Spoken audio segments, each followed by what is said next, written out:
আসসালামু আলাইকুম রহমতুল্লাহ। অষ্টম শ্রেণীর শিক্ষার্থীবৃন্দ, সবাইকে শুভেচ্ছা আমাদের আজকের ক্লাসে। আজকে আমরা তোমাদের অনুশীলনী 4.2 এর 11 এবং 12 এই দুইটা অঙ্ক সমাধান করব। তো 11 নম্বরে দেখো কি দেয়া আছে, x সমান 5 হলে x cube minus 12x square plus 48x minus 64 এর মান কত? তাহলে আমরা লিখি 11 নম্বর কি দেয়া আছে সেটাকে তুলি। দেওয়া আছে এখানে x এর মান 5 দেয়া আছে, তাহলে লিখতে পারি x সমান 5। প্রদত্ত রাশি যা ছিল এটা এখন আমরা তুলে নেব।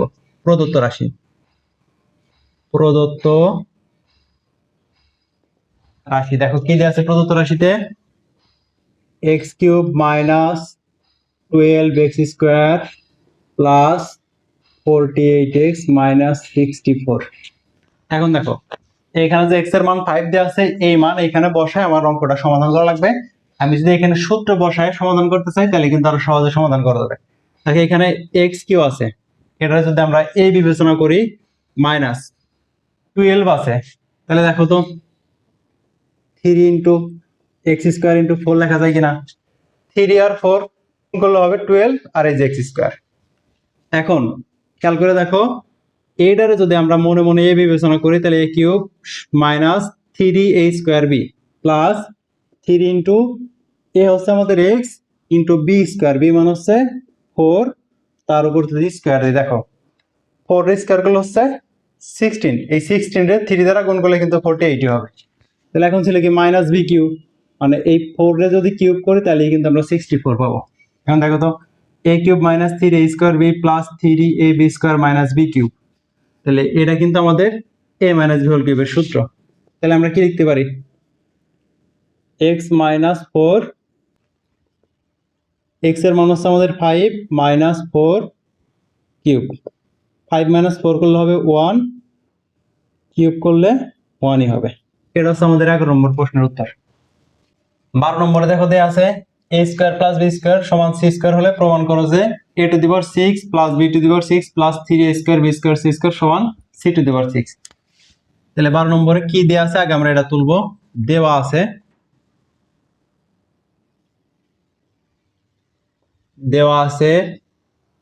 a square plus b square সমান c স্কয়ার। দেখো এখানে যদি প্রমাণ করতে বলছে তাহলে কিন্তু আমাদের এটা পক্ষ ধরে করা লাগবে। তাহলে লিখি বাম পক্ষ।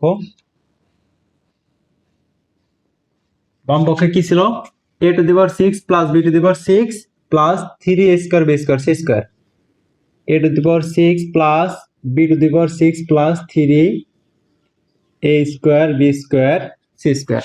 বাম পক্ষে যা দেয়া ছিল সেটা শুধুমাত্র তুলছি। এখন এখানে দেখো তো a টু দি পাওয়ার 6 রে a স্কয়ার তার কিউব লেখা যায় কিনা, অবশ্যই লেখা যায়, কারণ এই পাওয়ার আর পাওয়ারের গুণ সম্পর্ক, 3 আর 2 গুণ করলে 6 হয়, plus b to the power 6 মানে b স্কয়ার তার cube plus 3a square b square c square, এর কোনো পরিবর্তন এখানে বসলো। এখন এই a স্কয়ারে যদি a ধরি আর b স্কয়ারে যদি b ধরি, দেখো তো a cube plus b cube সমান আমরা একটা সূত্র জানি, a plus b whole cube minus 3ab into a plus b। তাহলে সেই সূত্র অনুযায়ী লিখি a plus b whole cube minus 3ab, তাহলে minus 3 into a into b into a plus b। এই plus 3 square b square c square এখানে ঠিক একইভাবে বসে যাবে, plus 3 a square b square c square. এখন দেখো a স্কয়ার প্লাস b স্কয়ারের মান দেওয়া ছিল c স্কয়ার, তাহলে আমরা লিখি c স্কয়ার তার পাওয়ার দেওয়া আছে cube, a minus 3 a square b square, আর এইটুকের মান ছিল আমাদের c স্কয়ার, এই যে বসাই দিলাম c স্কয়ার, এই প্লাস পরবর্তী অংশটুকু বসাই দেব 3a square b square c square. এখন দেখো c স্কয়ার আর পাওয়ার আছে কিউব, পাওয়ারের পাওয়ার আমরা জানি গুণ সম্পর্ক, তাহলে c টু দি পাওয়ার 6, এইখানে plus 3a square b square c square আর minus 3a square b square c square, এই দুইটা কিন্তু বিয়োগ হয়ে যায়। তাহলে এটা হচ্ছে আমার শুধুমাত্র থাকলো c টু দি পাওয়ার 6, এটা কিন্তু আমার ডান পক্ষ, প্রমাণিত।